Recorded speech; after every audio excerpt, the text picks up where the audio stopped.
So let's pull off the passenger side head on the 5-liter high output engine and take a look at the chamber, take a look at the cylinder and see what we have. So I've got my great son here helping me out tonight with him to loosen up the 10 head bolts on this side, and then we'll see what we have.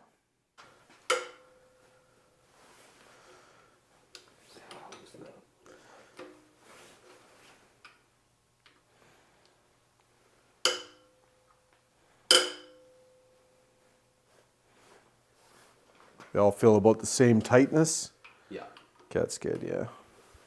Once you get the tension off them, yeah, good. These feel a little less tight, I guess. The ones on the bottom? Yeah. Okay.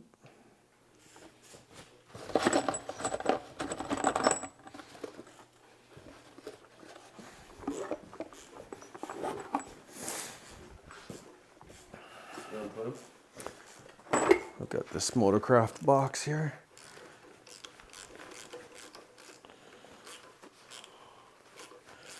Interesting. Show folks that there's definitely a little bit of thread sealant on these.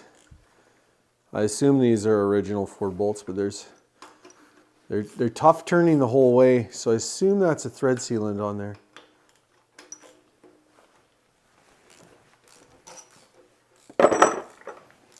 At the bottom? Yeah, on the bottom ones, same one. But I think these go through into the water jackets. Pretty sure they go into the water, so that's why they got a sealant on them. I'm not sure the ones on the top do, so yeah. Same thing here. A little bit of coolant on the bottom, so. That's the other thing too, is if the coolant wasn't drained out of the bottom of the motor, we're gonna find that in there too, so. It'd be a little bit of an adventure.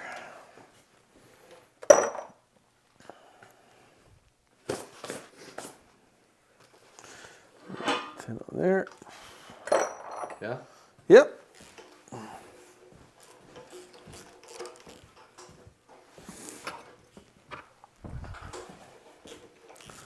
Put the fuel rail clip back on this right now before it gets missed.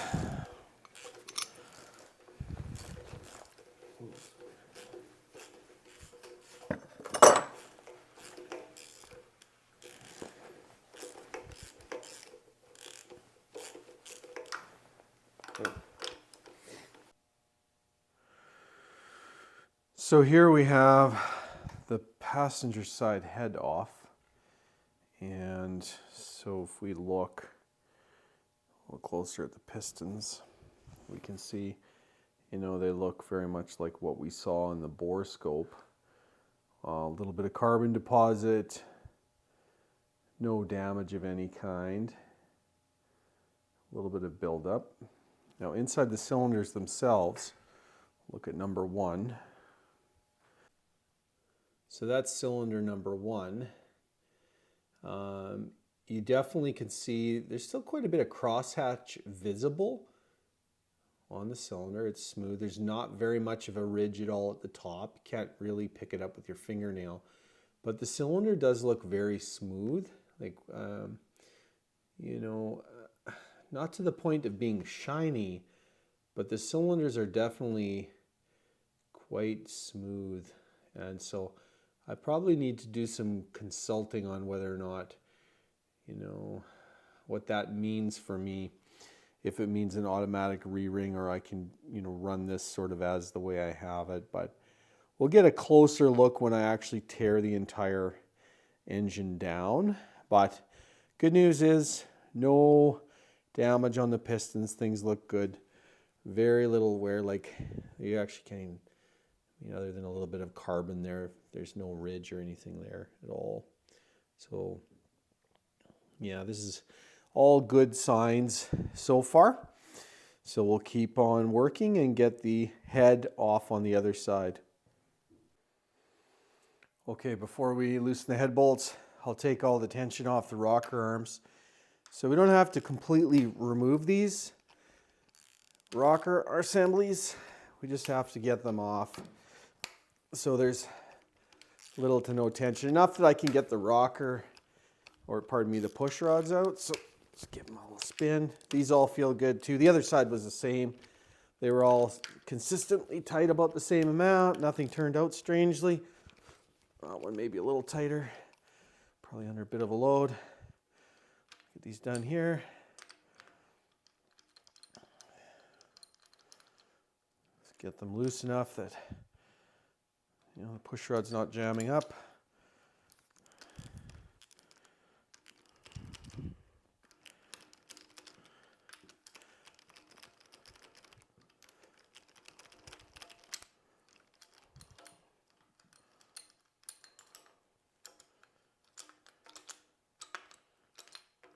Feels good. And then we'll work on cracking those 10 head bolts.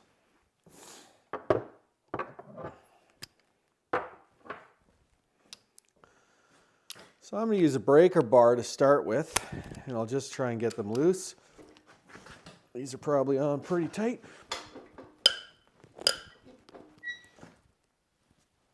One turn.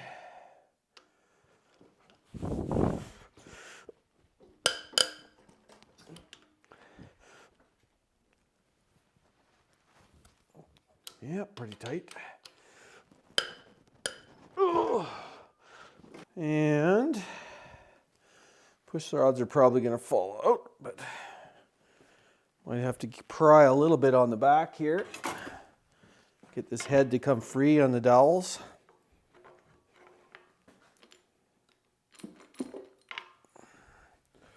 All right.